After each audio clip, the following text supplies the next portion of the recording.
If it's conservative. If you're looking for something liberal and realistic, this is the place to be.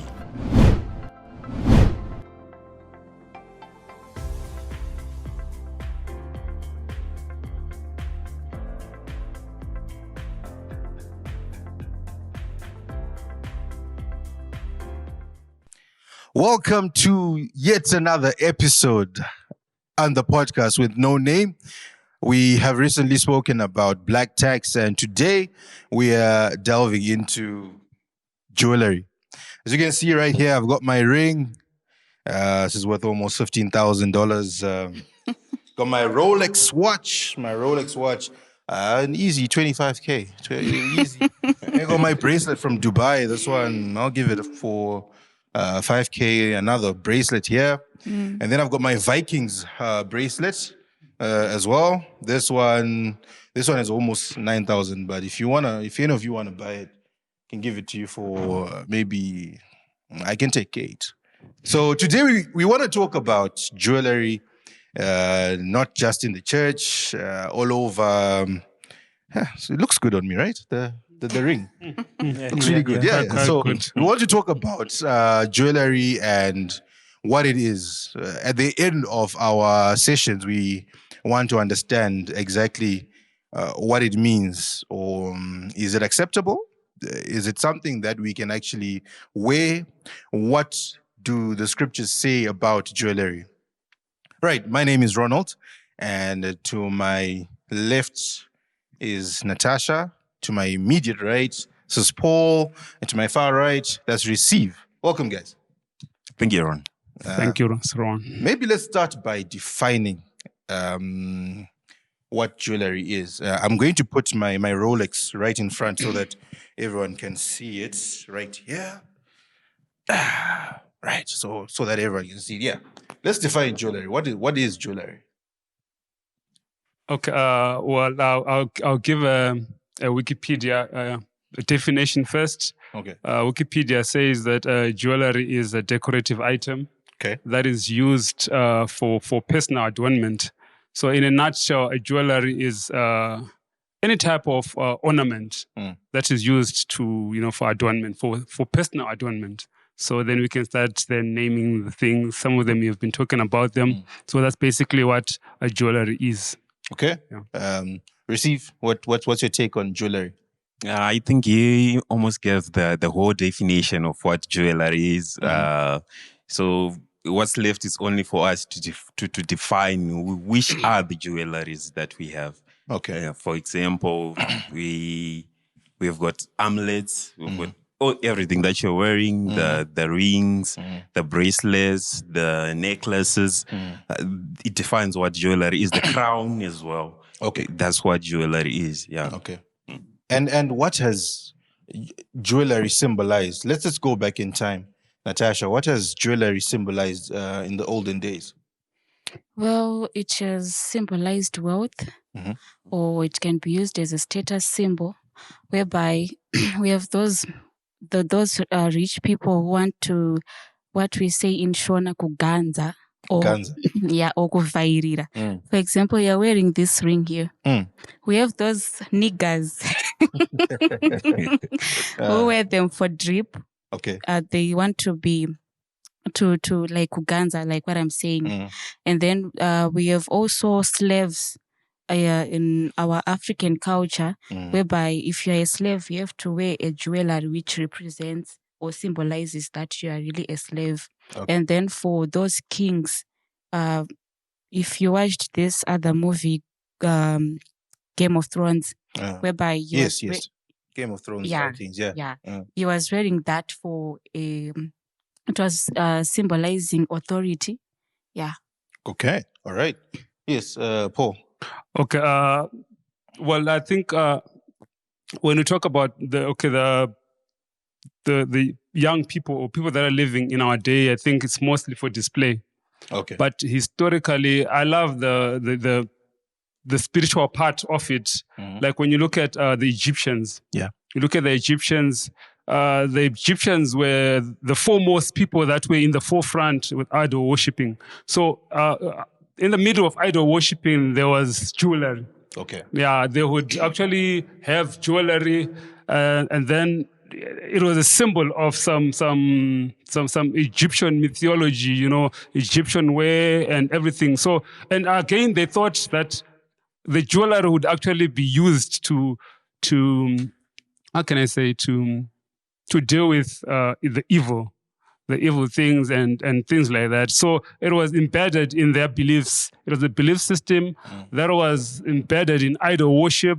So the Egyptians used jewelry for that reason. Okay. Yeah. Yes, receive. Well, it was used for a lot of reasons. Like Natasha has mentioned, that it's used by kings, some to represent and show status, and it shows what level of in society. How are you deemed? Are you a poor man or are you an aristocrat? Yeah. It distinguishes. It puts the status in the during that time, and also when you look at jewelry. As you were saying, the religious purpose for it, like we've got the amulets, they were believed to be protecting one from what? From evil spirits when you're wearing them. And you go to the Romans, the signets, it's a signature. When you get back into the Bible, we have the story of Esther. Like the king. He used the signets as well to represent that he has sealed what he has said. Okay. So that ring would only be found with the king. So the jewelry in let's say in the ancient times, it really played a lot of role for them because they looked much to it. Like for example, the Romans, they believed that gold was like the blood of the gods. Okay. So when they were looking at gold, that's why they worshipped, like the Babylonians. That's why they worshipped gold. You see, like the tomb that we find in Daniel chapter 7 is all gold because they worshipped gold. Okay. So jewelry played a lot of role during the time of the past. Okay, interesting. Yeah, okay, go ahead. I wanted to talk about jewelry, whereby in Africa, they also use it for symbolizing spirituality, whereby we have these other churches who wear these other jewelry so that it protects them from evil spirits.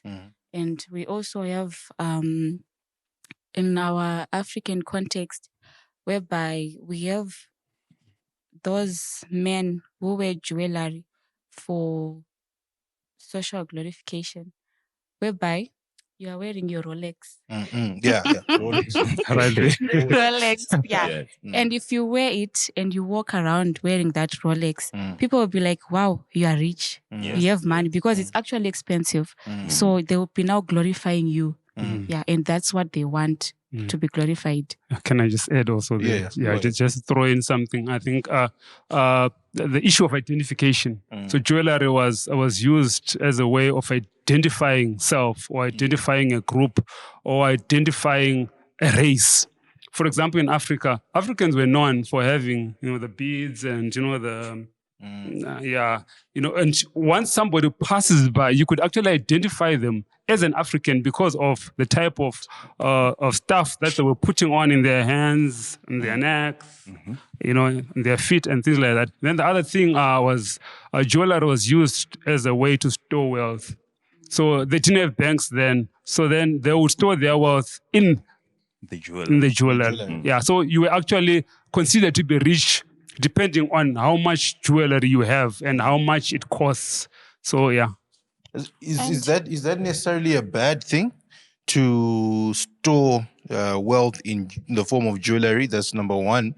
And also, is it also necessarily a bad thing to be identified? Like you're saying, whether it's war or someone is moving around, it's the enemy. You can tell that this is not the right, this is the enemy. Is it necessarily bad? Actually, it's good because it actually eases on confusion.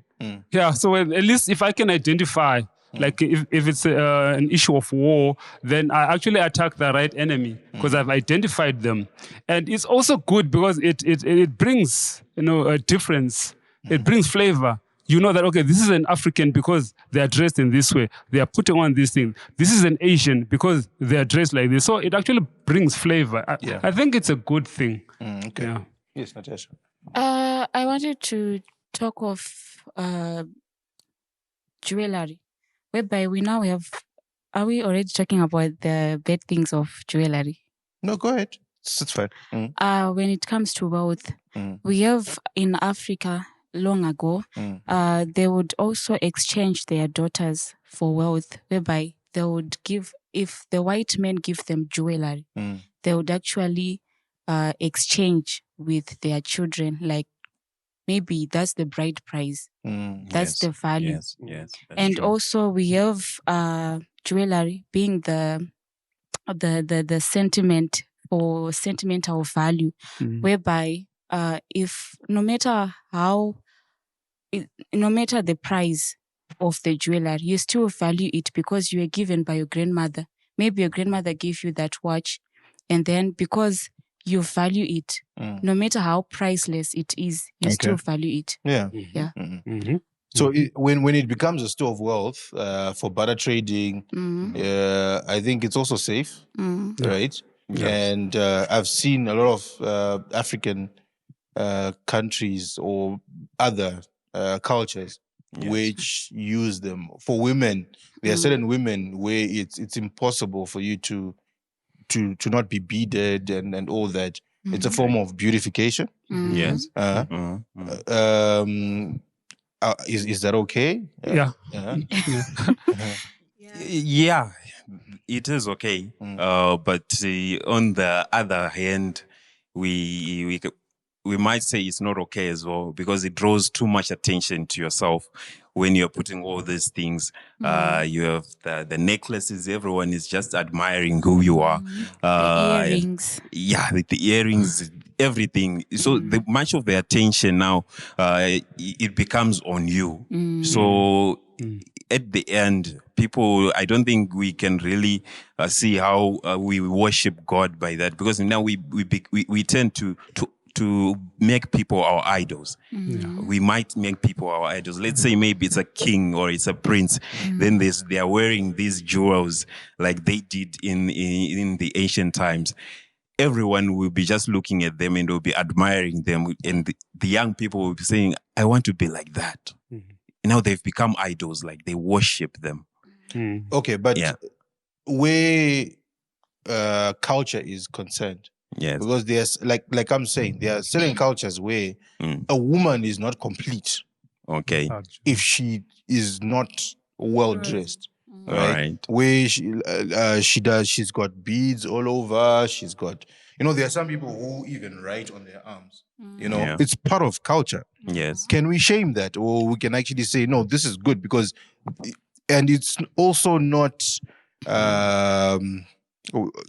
Everyone is doing it in those certain cultures. Yes. Right. Yeah. If everyone is wearing jewelry, Yeah. is there anything wrong with that? No. Okay. Yeah, when it's acceptable in the culture, then I don't see anything wrong with it. Okay. But the only problem comes when the wearing of it, maybe it's for religious purposes. That's where the issue comes. Okay. But if it's only maybe it's for beautification only. And that's the only reason. I don't see anything wrong with it. Yeah. Can I just also chip in and say, I think I want to talk about something a bit different. I don't have a problem with people in their culture putting on their stuff. But I want to just throw in something in terms of safety. Safety. Yeah. Okay. I've lived in Johannesburg for a while, and I've seen people that have been robbed, almost killed, just because of a gold ring. Okay. So sometimes with this jewelry stuff, if we put too much on it, we attract the wrong people. Exactly. Okay. Not only do we attract praise, but we can attract danger. So, but cars also attract the wrong people. You have a really Porsche car, you wear a really Porsche dress. It's not just on jewelry. Maybe we might put it in the form of jewelry as well. Okay. Those items as well. Yeah. Okay. Natasha, do you agree?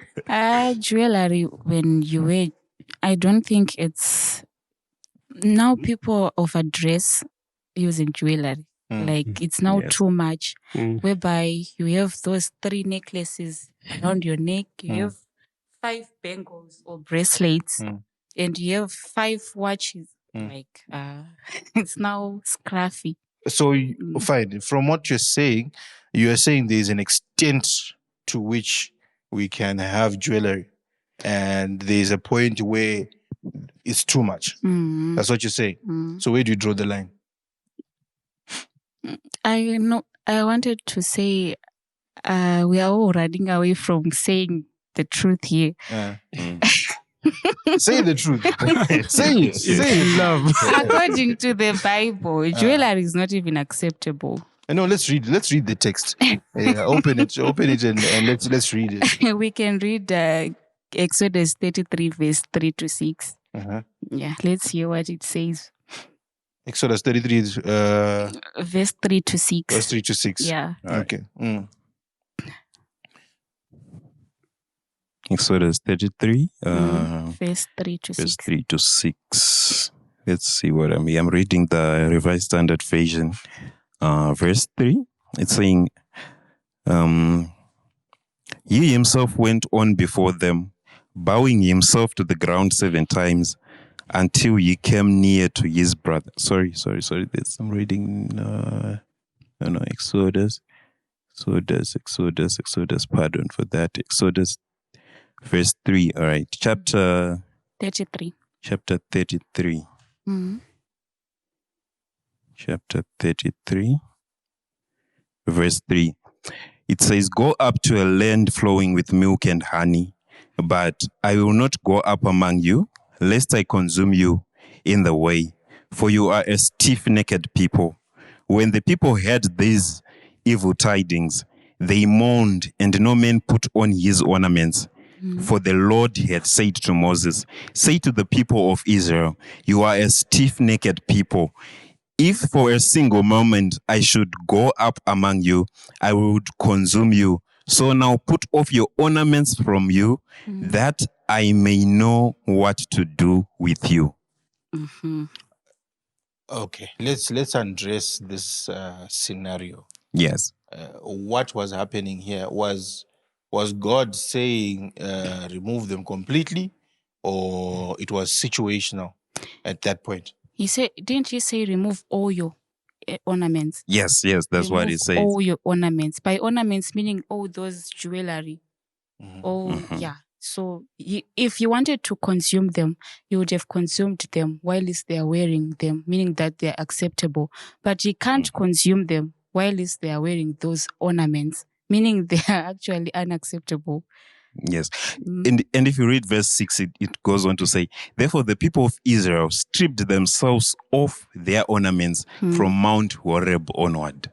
They removed everything. But we need to give a context to this chapter for us to understand what was happening. Here we have Moses. He is meeting the Lord in the mountain, right? Then the children of Israel, together with Aaron, they go to him and say, Moses is late. Make us a god that we might worship him. Then they make that golden calf, that chumuru, and after they make it, they start to worship it. When Moses came back, the Lord was furious and he wanted even to destroy the people. But because Moses was he pleaded with God, and God said, now here in chapter 33, God is trying to make, what can we say? He's trying to make a judgment with these people. And he's saying, remove everything that is within you, the ornaments that you have, the rings, the earrings, the necklaces, everything that you have to remove it if you want to be acceptable to me. Okay. Yes. Yeah. Just also to add on to that was chapter 33, right? Yes. Exodus. Yes. Now the question would be, okay, how did these people end up with these ornaments? Exactly. So then we go back. These ornaments were not part of the children of God. Yes. God actually told them to borrow them before they left Egypt. Exactly. So these things are Egyptian. Yeah. Point number 1. So then why? Okay. Then the next question: why were they allowed to take? They were not. God did not allow them to take the jewelry for them to put on. Yes. But it was supposed to be used for worship services. Exactly. The gold in the wilderness. Yeah. Okay. Yeah. So I just wanted to throw in that one. Then so that at least people might be confused. Okay, fine. But these are goals people, they're having jewelry. Then we needed to just to zero into that one. Yeah. Okay. Let's get another verse and then let's hear. Should we go to... But before you could go there, I think maybe I wanted to talk about jewelry as a symbol. Okay. As a symbol, like engagement, marriage, and that same marriage is of God. Yes. And then yeah, just to mix mix the waters, to stir the waters. Yes. So in the next episode, Yes. we're not done with this one. Yeah. I want us to come back Yes. and start distinguishing where we draw the line. Because you see, this ring, just because it's not on this finger, all of a sudden it becomes wrong. But when it's now on this finger and I'm married, it seems to be okay. If I'm wearing this bracelet, Yes. it's not okay. But if I'm wearing that watch and I'm defending myself and I'm saying it's for time, it's okay. So, ladies and gentlemen, we are going to come back in the second segment and we're going to talk and draw the line and see what also more scriptures are going to talk about and what some of the books written by our prophets and talk about. And we want to reach a conclusion, a noble conclusion on the practical one as well. Yeah. Yes. All right. So please don't go away. Please tune in and see you in the next episode.